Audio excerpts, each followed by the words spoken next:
prépares au TOEIC, tu dois absolument savoir répondre à ce type de questions. Much of the discussion at the meeting was devoted to bla bla bla, the new corporate strategy. Analyzed, analyzing, being analyzed ou analyze. Alors là, la phrase déjà, qu'est-ce qu'elle veut dire? Elle veut dire une majorité de la discussion durant le meeting a été dédiée à blablabla, bla bla, la nouvelle stratégie d'entreprise. Donc là, maintenant, quelle proposition on choisit?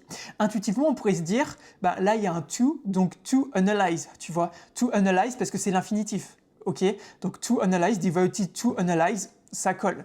Mais en fait, non, non, non, c'est un piège. Là, c'est vraiment un piège. En fait, il faut savoir qu'après devoted to, on a un gérondif. On a un gérondif, donc un gérondif, qu'est-ce que c'est? C'est un verbe avec ing à la fin, pour faire simple, d'accord? Donc là, analyzing, c'est un gérondif. Et pourquoi est-ce qu'on a un gérondif? Parce qu'en fait, le to, ici, il agit pas en tant qu'infinitif, donc pour to analyze, mais en tant que préposition. D'accord? En tant que préposition. Et après le verbe devoted, ça c'est une règle en anglais, il y a des listes qui existent et qui le disent.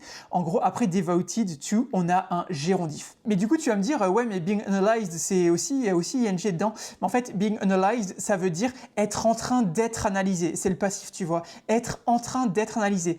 Alors que ici, on n'est pas vraiment dans le passif et c'est pas vraiment ce qu'on cherche à dire. Tu vois, c'est vraiment pas ce qu'on cherche à dire.